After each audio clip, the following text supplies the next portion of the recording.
Microsoft word document में tables को कैसे इंसर्ट किया जाता है वो हम इस ट्यूटोरियल में सीखने जा रहे हैं।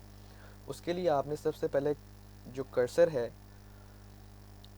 उसकी पोजीशन को सेट करना है कि जिस पोजीशन पर आप टेबल इंसर्ट करना चाह रहे हो। ठीक है, अब जैसे अगर मैं फॉर एग्जांपल यहाँ पर एक टेबल को इंसर्ट करना चाह रहा हूँ तो कर्सर यहाँ पे प्लेस कर दूँगा।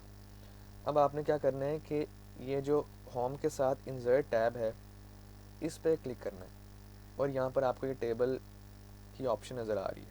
आपने इस डाउन एरो पे क्लिक करना है और यहाँ पर ये जो फर्स्ट ऑप्शन है इंसर्ट टेबल, इस पे आप क्लिक कर दोगे। अब यहाँ पर आपको ये दो वैल्यूज़ को सेट करना है, नंबर ऑफ़ कॉलम्स और नंबर ऑफ़ रोज़। अगर आपको पता नहीं है कि कॉलम्स और रोज़ क्या हैं, तो कॉलम्स जो हैं वो टॉप टू बॉटम को कहते हैं और जो रोज़ हैं वो लेफ़्ट टू राइट जितने नंबर ऑफ़ बॉक्सेस हैं या नंबर ऑफ़ सेल्स हैं उनको कहा जाता है। ये जब आप इंसर्ट करोगे तो ज़्यादा आपको क्लैरिटी मिल जाएगी। अब फॉर एग्जांपल मैं यहाँ पर नंबर ऑफ़ कॉलम जो हैं लेट्स से 3 इंसर्ट करता हूँ और नंबर ऑफ़ रोज़ जो हैं वो 5 इंसर्ट करता हूँ। इसको आपने करके ये ओके कर देना है। तो इस तरीके से एक जो है वो टेबल इंसर्ट हो गया। यहाँ पर आप देखो कि ये जो टॉप टू बॉटम है ये एक कॉलम, इसी तरीके से ये top to bottom second column और इसी तरीके से ये top to bottom third column. और रोज़ की अगर हम बात करें तो लेफ़्ट टू राइट डायरेक्शन में अगर आप देखो तो ये एक 1 रो है। इसी तरीके से ये सेकंड रो है, ये थर्ड रो है, ये फोर्थ रो है और ये लास्ट एंड फिफ्थ रो है। तो इस तरीके से आपने याद रखना है कि रो एंड कॉलम में डिफरेंस क्या है। अब फर्स्ट जो कॉलम होता है आपने इसकी कोई ना कोई हेडिंग तो देनी है। इसकी लेंथ को आप एडजस्ट कर सकते हो। ये जो लाइन है जब आप इसके ऊपर पॉइंटर लेकर आओगे तो ये कुछ इस तरीके से इसकी शेप आ जाएगी। ये लेफ़्ट एंड राइट एरो नज़र आएगा आपको। आपने माउस पे लेफ़्ट क्लिक करना है और उसको आप अपने रिक्वायरमेंट के मुताबिक ड्रैग कर सकते हो, ड्रैग लेफ़्ट या राइट, जो भी आपकी रिक्वायरमेंट है। अब मैं यहाँ पर फॉर एग्ज़ाम्पल लिखता हूँ सीरियल नंबर फर्स्ट कॉलम में और सेकंड कॉलम में यहाँ पे मैं लिखता हूँ जैसे अगर हम देखें कि इसी डॉक्यूमेंट में ऊपर एआई के एडवांटेजेस एंड डिसएडवांटेजेस मेंशन थे ये यहाँ पे। अब मैं चाह रहा हूँ कि मैं इसको टैबुलर फॉर्म में प्रेजेंट करूँ, तो मैं जस्ट इन्हीं ये जो स्टेटमेंट्स हैं इनको कन्वर्ट कर दूँगा किस में, टैबुलर फॉर्म में। तो यहाँ पर मैं एक कॉलम में लिखता हूँ एडवांटेजेस ऑफ एआई और थर्ड कॉलम में डिसएडवांटेजेस ऑफ एआई। अब यहाँ पे सीरियल नंबर जो है वो आपने खुद से टाइप करना है 1, इसी तरीके से 2, 3 एंड 4। ठीक है, अब यहाँ पे आपने कर्सर को प्लेस करना है और एडवांटेजेस को मैं ऊपर से कॉपी करूँगा। ये देखें, ये जो 4 हैं एडवांटेजेस, क्योंकि हमने 4 रोज़ क्रिएट किए हैं तो इससे ज़्यादा हम कर नहीं सकते, लेकिन अगर करना चाहें तो वो भी मैं आपको बताऊँगा। ये 4 एडवांटेजेस जो हैं या 4 सेंटेंसेस जो हैं वो मैंने सिलेक्ट किए हैं और सिलेक्ट करने के बाद आपने इस पर राइट क्लिक करना है और यहाँ पर कॉपी करना है। ये सेकंड ऑप्शन है कॉपी। अब आपने क्योंकि ये 4 स्टेटमेंट्स आपने कॉपी किए हैं तो इसी तरीके से आपको 4 रोज़ को सिलेक्ट करना पड़ेगा।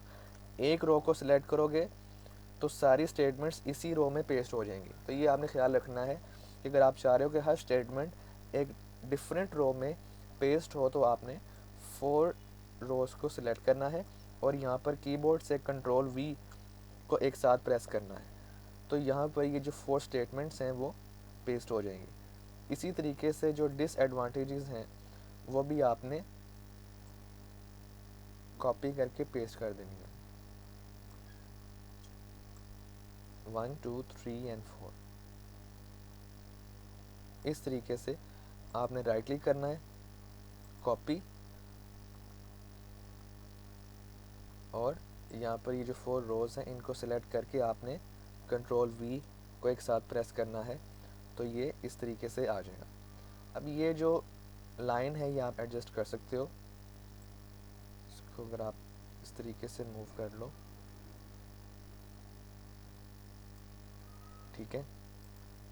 अच्छा, फॉर एग्ज़ाम्पल ये आपने कोई कंटेंट ऐड किया और आपको पता चला कि एक रो जो है वो आपने गलती से कम ऐड कर दी है, यानी आपको 5 रोज़ चाहिए लेकिन आपने 4 रोज़ को इंसर्ट किया है, तो क्या आप न्यू टेबल क्रिएट करोगे? नहीं, ऐसा नहीं करोगे, बल्कि आपने क्या करना है, ये जो लास्ट कॉलम है या किसी भी कॉलम पे आपने एक पॉइंटर या कर्सर को प्लेस करना है और यहाँ पर आपने राइट क्लिक करना है।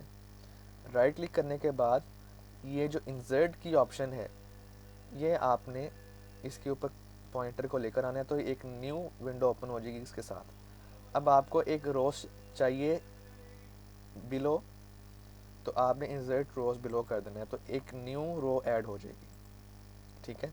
तो किस तरीके से आप एक रो ऐड कर सकते हो वो भी। अगर आपने एक कॉलम ऐड करना है तो आप वो भी कर सकते हो। फॉर एग्जांपल अगर आप चाह रहे हो कि डिसएडवांटेजेस ऑफ एआई के साथ एक और हेडिंग को आपने ऐड करना है, तो आप यहाँ पे कर्सर को प्लेस करोगे और यहाँ पर आपने राइट क्लिक करना है और ये इंसर्ट की ऑप्शन है और यहाँ पर आप देखो कि insert columns to the left, insert column to the right, right side पे आपने एक न्यू कॉलम को इंसर्ट करना है।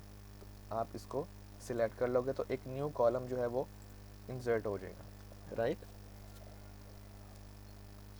अच्छा, अब आप ये भी हो सकता है कि आपने एक टेबल इंसर्ट किया और उसमें किसी रो को आपने ज़्यादा ऐड कर दिया, यानी वो आपको नहीं चाहिए।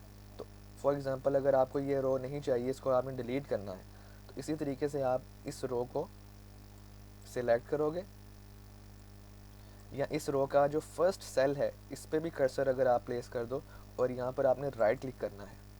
राइट क्लिक करने के बाद ये जो आपको ये डिलीट की ऑप्शन नज़र आ रही है और ये जो डाउन एरो है आपने इस पर क्लिक करना है और यहाँ पर लिखा हुआ है डिलीट रोज़, आप इस पर क्लिक कर दो तो ये रो जो है डिलीट हो जाएगी। लाइकवाइज अगर आपसे बाय मिस्टेक एक एक्स्ट्रा कॉलम ऐड हो गया है और आपने इस एक्स्ट्रा कॉलम को डिलीट करना है, तो आपने इस कॉलम पर पॉइंटर या कर्सर को प्लेस करना है, राइट क्लिक करना है, ये डिलीट की ऑप्शन के साथ ही जो डाउन एरो है इस पर आप क्लिक करो और ये डिलीट कॉलम्स इसको आप सिलेक्ट कर दोगे तो वो जो एक्स्ट्रा कॉलम है वो रिमूव हो जाएगा।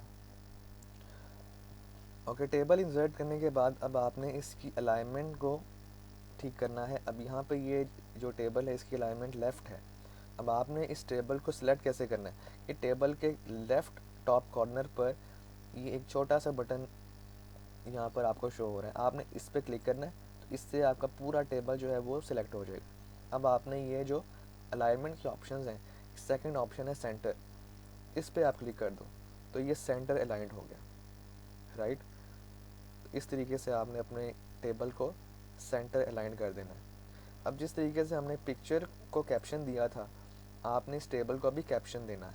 उसके लिए सेम मेथड है, आपने सबसे पहले इस टेबल को सिलेक्ट करना है ऐसे, रेफरेंसेस के टैब में आपने जाना है और इस पर क्लिक करना है ऐसे, और यहाँ पर इंसर्ट कैप्शन की ऑप्शन है, इसको आप क्लिक कर दो तो ऑटोमेटिकली यहाँ पर टेबल 1 लिखा है। अब आप इसको कोई भी हेडिंग दे सकते हो, लेट्स से डिफरेंस या एडवांटेजेस,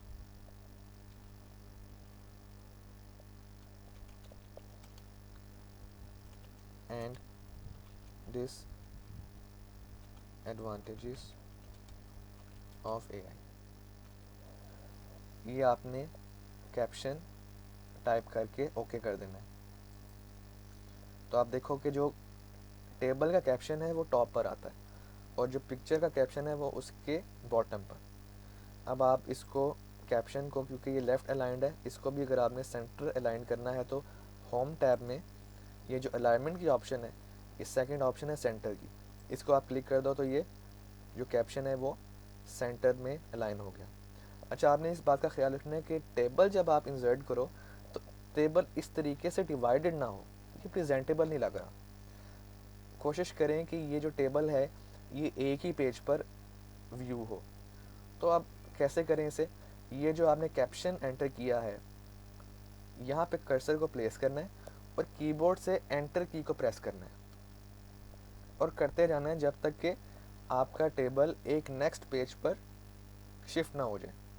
सो इस तरीके से, क्योंकि ये प्रेजेंटेबल लग रहा है, वो ठीक नहीं था कि हाफ जो कॉलम है या रोज़ हैं वो एक पेज पर हैं और उसका जो हाफ टेबल है वो नेक्स्ट पेज पर है। तो टेबल हमेशा कंप्लीट होना चाहिए एक पेज पर।